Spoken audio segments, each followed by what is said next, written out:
Hello everyone, I can't believe I'm saying this, but this is my first video back from my 2-week trip to Japan and Singapore. Since I got back from Singapore 2 months ago, I've been craving the food and really missing it. So that got me thinking, is it really possible to find Singaporean food on the other side of the world?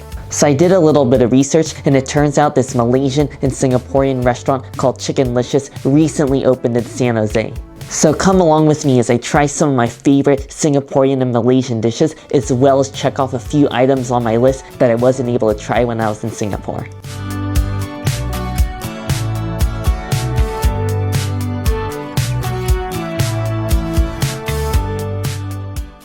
I just got seated here at Chicken Licious, and let me explain how the ordering system here works.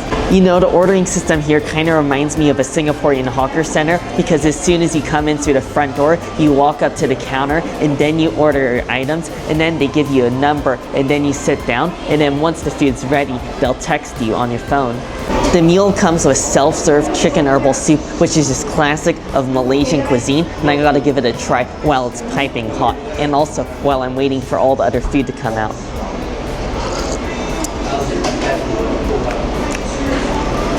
Oh, that definitely tastes like an authentic chicken herbal soup. I love the taste of the chicken bone broth because it has that really milky and sort of creamy taste from all the chicken bones that have been cooking for hours. And then I love all the herbs as well, which add a pleasant sweetness. I definitely get why they have the chicken herbal soup because it's really warm and comforting, and I know it's going to cut through some of the other heavier dishes that I ordered, which should be coming out very shortly.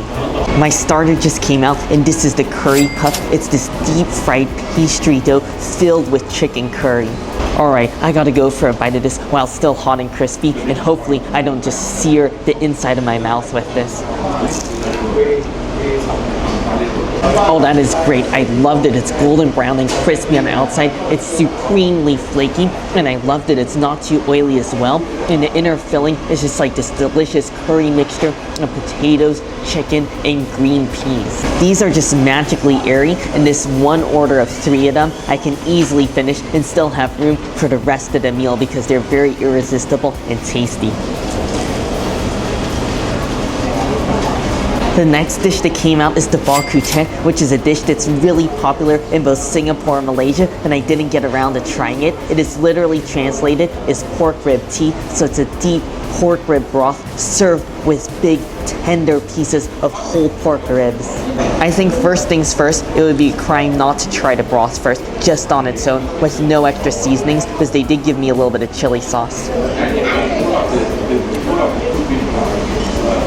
Wow, the broth is so complex. It's full of all these new flavors to me. Of course, I taste the flavor from the deep pork bones, which I love, and then I love that it's not too heavy or rich. And then I taste a very strong flavor of celery, which is so aromatic. And then I taste like maybe 5 other different spices that I've never tasted before, and it's a little bit tingly and ends with a slightly bitter and herbal finish.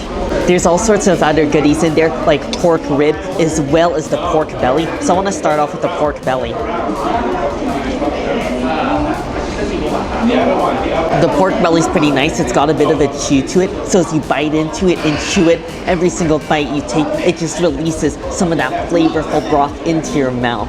Now I want to get the fat cap of this pork belly and give it a little dip in a chili sauce, which looks like it's made with maybe some Thai chilies, and it looks quite spicy, so I'm going to be careful with this.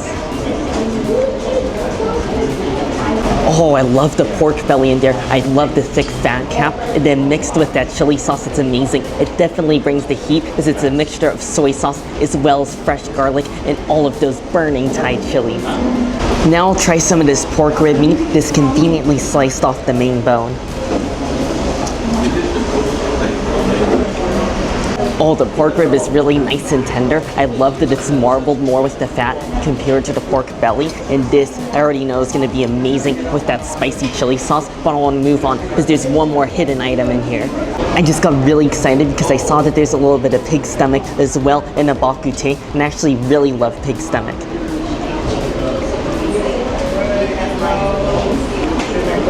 Oh, that is great. I love the pig stomach because it's delightfully chewy, and I also love that it's very fresh, and then it just absorbs all the broth like a sponge, and then paired with the spicy sauce, it kind of cuts some of the fatty richness. The next dish I'm going to be going for is the vegetarian char kway teow, which is a dish I loved at the hawker centers in Singapore. Char kway teow are these thin rice noodles. They're stir-fried at high heat in a wok.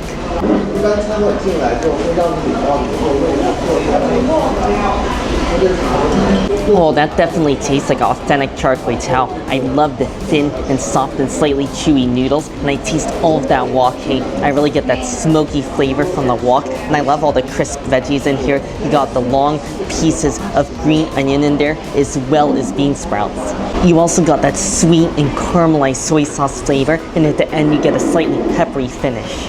Oh, I am really looking forward to this next one. This is the smashed fried chicken. This chicken has been marinated and then boiled and then deep fried without any excess batter.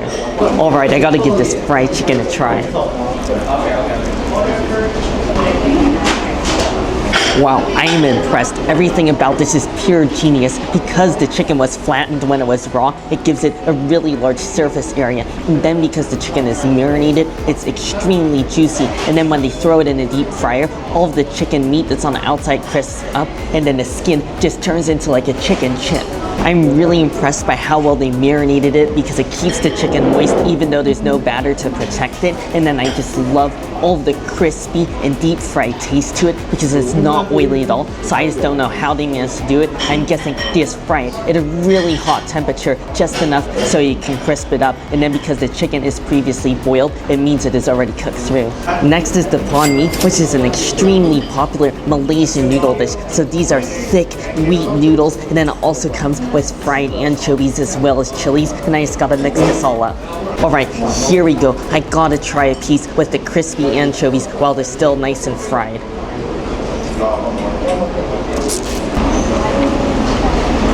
Wow, I was actually not expecting this at all. These noodles are very mild. They don't taste too spicy. It tastes more of like a very thick and sweet soy sauce glaze. And then I love all of the fried anchovies because you really don't taste any of the flavored anchovy. It just has a little bit of a crispy and fried texture and flavor. And there's also little pieces of pork meat in here, just like ground pork, which has so much more fattiness and richness to this dish. These are truly fantastic banh mi. I mean, I know this is a huge portion, but I could easily just finish this right now. Next we have the nasi lemak, which looks like a curry flavored chicken, and it also comes with their signature pandan and coconut rice, which I'm interested in because typically I've enjoyed pandan in desserts before, never in a savory rice dish. First off, I'm going to try this curry spiced chicken, which looks really nice and bright yellow, so I know there's lots of turmeric in here.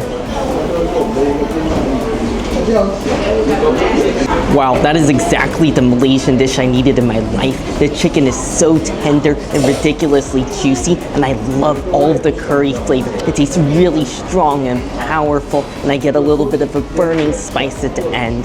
Now I know why they serve this pandan coconut rice on the side, so I have a feeling this is just gonna cool everything down.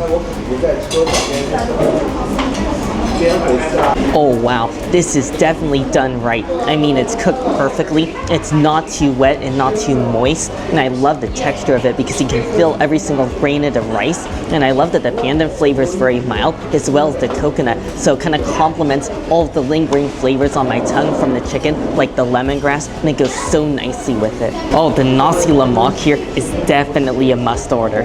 Now I'll be trying the chicken rice, which is one of the dishes that I've been really missing since I came back from Singapore, and it comes with all the sauces, of course, as well as the rice and the chicken. But I wanted to start off by trying a piece of the chicken plain because here they have it marinating in a really rich and dark looking soy sauce. Oh, that is really nice. The chicken is definitely tasting authentic. I love the juiciness of the steamed chicken, and on top you have the classic, really nice thick and gelatinous skin that I find is one of the pleasing parts about chicken rice. I know that this is the style of chicken rice where the chicken is marinating in a soy sauce, but I gotta try it with the chili sauce on the side, is because I found that the chili sauce is my favorite type of sauce that's typically served with chicken rice. Ooh, that is very nice. The thing that I first taste about this chili sauce is a little bit different than what I'm used to. It has a very strong citrusy and zesty flavor, so I'm guessing they're using some sort of orange zest or something, which I think is really interesting. And then at the end, I get all the fresh chili taste, which to me is the most important thing with the chili sauce, because you gotta be using chopped up fresh chilies to give it that really bright and fresh flavor that kind of counteracts some of the heaviness of the chicken. You cannot be using any jarred chili sauces, and I know they are not cutting any corners here. And of course, the most important aspect of the chicken rice is the rice itself, which is made with the broth and the stock of the chicken. Oh yes, I love that chicken rice. To me, the best part about it is I can taste that it's been made with the rendered down chicken fat. So just as you bite into it, you just feel all of the oily fat just coating your tongue, and it just makes it so flavorful, especially when you get a bite of chicken and pair it with that very heavy and rich and intensely flavored rice. For my final dish, I ordered the sambal pad thai, which are stink beans, and apparently they're a very popular dish in Malaysia, and I'm really interested in trying stink beans because I've heard a lot about it, and apparently they're a little bit stinky, hence the name. Oh, I'm really looking forward to this because these large beans have been just stir-fried in a spicy and zesty sambal sauce.